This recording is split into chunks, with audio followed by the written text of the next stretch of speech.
আসসালামু আলাইকুম। এরপর আলোচনা করব মাইক্রোসফট এক্সেল এর তিনটি ফর্মুলা, সেটি হচ্ছে আপার, লোয়ার এবং প্রপার। তো চলুন এগুলোর ব্যবহার দেখাই। তো আমার এখানে কিছু ডেটা ইনপুট রয়েছে। আমি যাচ্ছি, এখানে কিছু নাম রয়েছে, কিছু টেক্সট রয়েছে, কিছু সংখ্যা রয়েছে। আমি চাচ্ছি এই যে লেখাগুলোকে বড় হাতের অক্ষরে কনভার্ট করব। তো এটি করতে চাইলে আপনি যেহেতু এক্সেল ব্যবহার করছেন, ফর্মুলা দিয়ে করতে হবে কাজটি। এরপরে আপনি বড় হাতের অক্ষর করতে চাইলে আপার একটি ফাংশন রয়েছে, কিবোর্ডে ট্যাব কি প্রেস করবেন। আপারের সিনট্যাক্সে রয়েছে টেক্সট, মানে আপনি যে লেখাগুলো বড় হাতের করতে চাচ্ছেন জাস্ট ওই লেখাগুলোতে ক্লিক করে এন্টার কি প্রেস করবেন। দেখুন আপনার এখানে লেখাগুলো বড় হাতের অক্ষরে কনভার্ট হয়ে গেল। এরপরে এই কর্নারে গিয়ে আপনার প্লাস চিহ্ন যখন থাকবে তখন ডাবল ক্লিক করবেন, দেখুন নিচের দিকে চলে আসবে।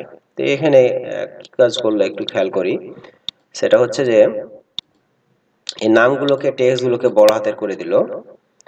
হ্যাঁ, আপনার এখানে যে আপনার নাম্বার টেক্সট রয়েছে, আপনার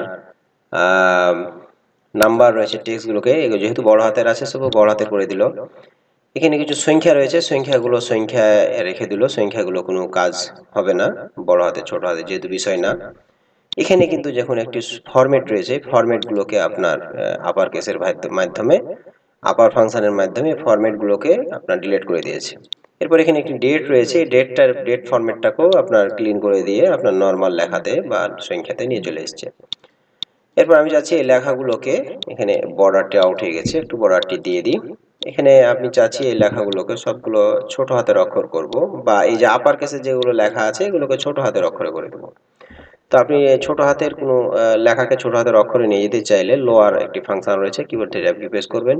এই লোয়ারের একটি আর্গুমেন্ট রয়েছে টেক্সট। আপনি যে লেখাটা ছোট হাতের অক্ষর করতে চাচ্ছেন সেই লেখাকে ক্লিক করতে হবে, এরপর ইন্টার কি প্রেস করবেন। দেখুন বড় হাতের লেখাগুলোকে ছোট হাতের লেখায় কনভার্ট হয়ে গেছে। এরপর আমি চাচ্ছি শব্দের প্রথম অক্ষর বড় হাতের করতে চাচ্ছি, সেক্ষেত্রে আপনি আরেকটি ফাংশন রয়েছে, সেহেতু প্রপার। এরপরে আপনি টেক্সট বলতে আপনি চাচ্ছি এই যে বড় হাতের অক্ষরগুলোকে আমি শব্দের প্রথম অক্ষর বড় হাতের করতে চাচ্ছি। এরপর কিবোর্ড থেকে এন্টার কি প্রেস করবেন, দেখুন শব্দের প্রথম অক্ষর বড় হাতের হয়ে গেল। তো আপার, প্রপার, লোয়ার এর মাধ্যমে সহজে কাজগুলো করতে পারবেন। এরপর আরেকটি উদাহরণ দেখাই। এখানে আমার একটি ডেট রয়েছে ইনপুট হিসাবে, এর আউটপুট যেটি আছে এভাবে করে চাচ্ছি। কিরকম, এখানে প্রথমে থাকবে ডে, তারপরে থাকবে মাস, কিন্তু মাসগুলো তিনটি অক্ষরের নামে থাকবে, তারপরে কমা থাকবে, তারপরে হচ্ছে যে ইয়ারটি থাকবে। তো এটি কিভাবে করবেন, সমান প্রথমে টেক্সট ফাংশনটি ব্যবহার করবেন, ফরম্যাট যেহেতু করতে চাচ্ছি, ভ্যালু, তা ভ্যালু দিলেন, এরপরে কমা, ফরম্যাটেড টেক্সট। আমি একটু আর্গুমেন্ট দেখাই, দুটি আর্গুমেন্ট রয়েছে। ফরম্যাট টেক্সট হচ্ছে কোন ফরম্যাটে নিতে চাচ্ছেন এই ডেটটাকে।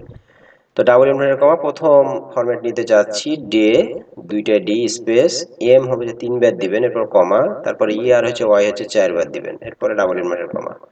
তো দেখুন আপনার যেমনটি চেয়েছিলেন তেমনটি চলে এসেছে, কিন্তু আমি চাচ্ছি যে অক্ষরগুলো, এই মাসের অক্ষরগুলো যেন বড় হাতের হয়।